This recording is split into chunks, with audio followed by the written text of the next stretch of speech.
Hello everyone, আমি সুমনা। আমার চ্যানেলে তোমাদেরকে আরও একবার ওয়েলকাম জানাচ্ছি নতুন আরও একটি ভ্লগের সাথে। আশা করছি তোমরা সকলে ভালো আছো, সুস্থ আছো। বাট আমি মোটামুটি আছি। আমার প্রচণ্ড ঠান্ডা লেগেছে আর গলার অবস্থাটাও প্রচণ্ড খারাপ। তো চলো তবুও ভয়েস দিচ্ছি, তোমরা একটু কষ্ট করে শুনে নিও, একটু মানিয়ে নিও। তো দেখো এখানে আমি সব কিছু তোমরা দেখতেই পাচ্ছ যে সব কিছু আমি গুছিয়ে নিয়েছি, কারণ আজকে আমি গোয়াটা ছেড়ে চলে যাচ্ছি। আর সত্যি বলতে আমার প্রচণ্ডই কষ্ট হচ্ছে। এতদিন ধরে আমি ভাবতাম যে কবে আমি এখান থেকে যাব, একা একা ভালো লাগে না, খুব বোরিং একটা লাইফ। কিন্তু যখন এখান থেকে যাওয়ার সময় এলো তখনই বুঝতে পারছিলাম যে না, এই লাইফটা অনেক ভালো ছিল। তো কিছু করার নেই, যেতে তো হবেই। আমার ছেলেটাকেও স্কুলে ভর্তি করতে হবে, তার জন্যই আমার চলে যাওয়া। তো হয়তো মানে আমি হয়তো কোয়ার্টারে আর আসবো না, আর এলেও হয়তো কিছু মাস পর আসবো, কারণ কিছু জিনিসপত্র আছে, সব জিনিসপত্র তো নিয়ে যেতে পারিনি।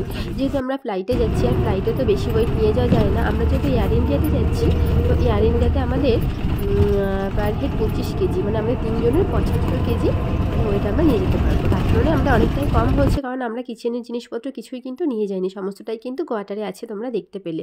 ওগুলো যদি আমি আসি, কিছু মাস পর আসবো, তাও হয়তো 2-3 দিনের জন্য, তো ওগুলো গুছিয়ে নিয়ে আমি চলে যাব। তো দেখো এখানে আমরা বেরিয়ে পড়েছি। আর ত্রিপুরাতে কিন্তু আজকে ঠান্ডাটাও খুব বেশি নেই, অল্প অল্প ঠান্ডা আছে। তবুও যেহেতু রাত্রে আমাদের ফ্লাইট রয়েছে আমাদের 7:30, ওর জন্য আমি জ্যাকেটটা পরে নিয়েছি। তো এখানে যেতে যেতে হঠাৎ করে আমার শরীরটা একটু খারাপ লাগছিলো, তো এই দোকানটাতে দাঁড়িয়ে আমি কিছু হজমোলা কিনে নিলাম। আর এটা আমার অভ্যাস, আমার কোথাও গেলে এটা লাগেই। তো যাই হোক, দেখো আমরা চলে এসেছি আগরতলা এয়ারপোর্ট। আর আগরতলা এয়ারপোর্টটা কিন্তু আমাদের দমদম এয়ারপোর্টের মতো অতটা বড় না, আর ভিড়ও কিন্তু অনেকটাই কম। আর যেহেতু এখানে এয়ারপোর্টটা একটু ছোটো আর ভিড়টা অনেকটা কম, সেহেতু এখানে অতটা অসুবিধাও হয় না। মানে সব প্রসেস যেগুলো থাকে না, সেই প্রসেসগুলো খুব তাড়াতাড়ি হয়ে যায়। আর এয়ারপোর্টটা ছোটো হলে কী হবে, এয়ারপোর্টটা কিন্তু খুবই সুন্দর। যখন ভিতরে ঢুকবো তোমাদেরকে অবশ্যই ভিতরে ভিউটা দেখাবো, দেখবে খুবই সুন্দর লাগে এয়ারপোর্টটা দেখতে। তো এদিকে আমাদের যে সমস্ত প্রসেসগুলো থাকে, মানে ফ্লাইটে জার্নির একটা লেন্দি প্রসেস থাকে, সেই প্রসেসগুলো কমপ্লিট করতে হবে। তো দেখো এদিকে আমি ফার্স্ট প্রসেস যেটা, মানে গেটে এন্ট্রি করার সময় যেহেতু আমাদের ডকুমেন্টস, তারপর হচ্ছে টিকিট, সেগুলোকে দেখাতে হয়। তো এখানে সেগুলো আমি দেখিয়ে নিলাম সব কিছু। এখানে এগুলো দেখানোর পর তারপরে কিন্তু আমরা ভিতরে ঢুকতে পারবো। তো এখানে আমি সব কিছু দেখিয়ে নেওয়ার পর দেখো আমি আর আমার ছেলে, আমার হাজব্যান্ড ভিতরে চলে এসেছি। তো ভিতরে যাওয়ার পর আবার এই যেহেতু আমরা এয়ার ইন্ডিয়াতে যাচ্ছি, তো যেখানে এয়ার ইন্ডিয়ার মানে কাউন্টার রয়েছে, সেখানে গিয়ে আবার আমাদের যে লাগেজগুলো আছে, ব্যাগগুলো আছে, সেগুলো ওয়েটটা ঠিকঠাক আছে কি না সেগুলো দেখিয়ে নিতে হবে। কারণ তোমাদেরকে তো আগেই বললাম যে 75 কেজি টোটাল আমরা নিয়ে যেতে পারবো, আর 75 কেজির থেকে অনেকটাই হয়তো আমাদের মানে কম হবে। আর এখানে দেখো তারপর প্রসেসটা কমপ্লিট করার পর এখানে আরেকটা প্রসেস আছে, যেখানে মানে কী বলবো, এই ট্রেটার মধ্যে বেল্ট থেকে শুরু করে ওয়ালেট, মোবাইল, চার্জার, মানে তোমার যে ব্যাগটা ক্যারি করছো হাতে, সেই ব্যাগটার ভিতর যা যা আছে সমস্তটা এখানে রেখে মানে চেকিং করিয়ে নিয়ে তারপর আবার সেগুলোকে নিতে হবে। মানে ফ্লাইট জার্নি তো ভালো লাগে, বাট এই প্রসেসটাই না সত্যি ভীষণ বিরক্তিকর। কিন্তু কী আর হবে, আমাদের সেফটির জন্য এগুলো আমাদের করতেই হবে। আর দেখো মানে এয়ারপোর্টের ভিতরটা অসম্ভব সুন্দর, অসম্ভব সুন্দর। বললাম না, দেখো ভিড়টাও কিন্তু অনেকটাই কম।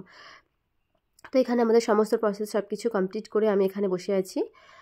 আর আমার হাজব্যান্ড আর আমার ছেলে গেছে ওদিকে কিছু খাবার দাবার কিনতে, কারণ আমার ছেলে জ্বালাতন করছে ভীষণ। তো এখানে আর কিছুক্ষণের মধ্যে আমরা ফ্লাইটের ভিতর চলে যাব। আর দেখো এখানে আমাদেরকে বললো আমাদের 5 নাম্বার গেটে এখানে আবার আমাদের চেকিং করে নিতে হবে ফ্লাইটে ঢোকার আগে।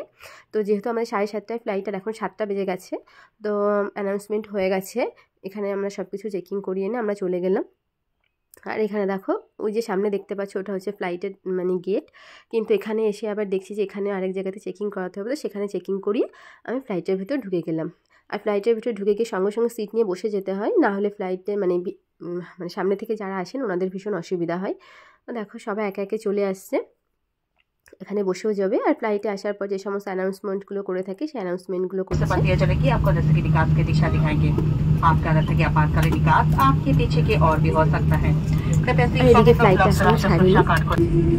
তো দেখো ফ্লাইট এবার ছাড়তে শুরু করেছে, মানে আগরতলা এয়ারপোর্ট থেকে এখন মানে এখনও ফ্লাইটটা ওড়েনি,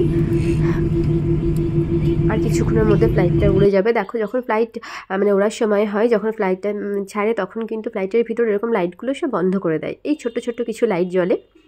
দেখো নিচে দেখতেই পাচ্ছে, যদি এটা দিনের বেলা হতো আরও কিন্তু ভালোভাবে তোমাদেরকে দেখাতে পারতাম, যেহেতু রাতের বেলা অতটা কিছু বোঝা যায় না।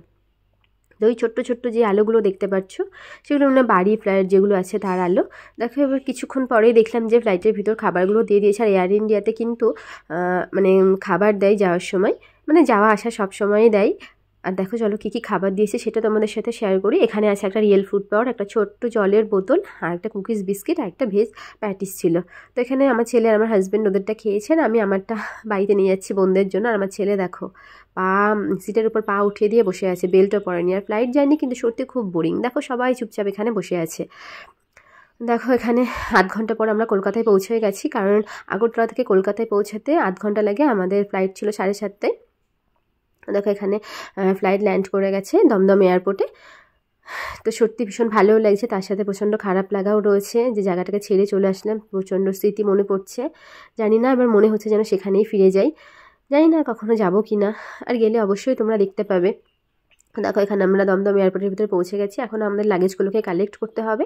আর আমাদের লাগেজ আমাদেরকে বলে দিল যে 7 নাম্বার মানে যে লাগেজের জায়গা আছে সেখানটাতে আমাদের লাগেজগুলোকে নিয়ে নিতে হবে। তো দেখো এখান থেকে লাগেজগুলো আসে, প্রত্যেকে তার লাগেজ সেখান থেকে কালেক্ট করে নেয়। তো লাগেজ কালেক্ট করার পর আমরা বাইরে এলাম, বাইরে এসে দেখি আমাদের গাড়িও চলে এসছে। তো এখানে প্রচণ্ড ভিড়, এখানে অতটা আমি ক্যামেরা করতে পারিনি।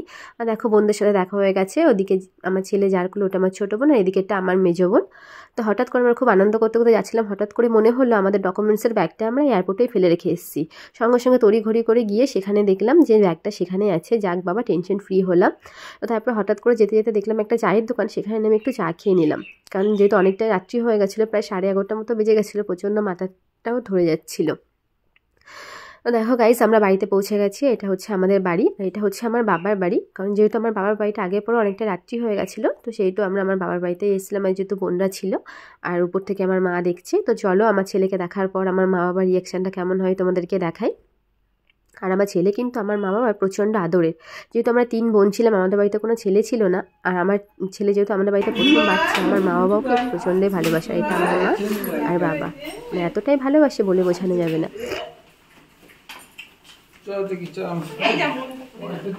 মানে আমার ছেলে না আমার থেকে বেশি আমার মা বাবার কাছে থাকে, মানে আমার মা পেলে তো ওরা কিছুই চায় না। তো অনেকদিন পর সবার সাথে দেখা হওয়ার পর প্রচণ্ড হাসি মজা, প্রচণ্ড গল্প করে কাটিয়ে দিলাম। কাটাতে কাটাতে কখন যে 1:30টা বেজে গেছে বুঝতেই পারলাম না। সত্যি কথা বলতে এতদিন পর বাড়ি এসে সত্যিই ভীষণ ভালো লাগছে, তবু ওই যে কুয়াটার জন্য একটু মনটা খারাপ করছে, কি আর হবে। তো 1:30টা বেজে গেছে, এখন আমরা দেখো খেতে বসেছি, মানে খাওয়ার কথা মনেই ছিল না। তো গাইস ভিডিওটা আমি এই পর্যন্ত শেষ করছি। ভিডিওটি যদি ভালো লাগে অবশ্যই ভিডিওটিতে একটা লাইক দিয়ে আমার চ্যানেলটিকে সাবস্ক্রাইব করো আর আমার পাশে থেকো।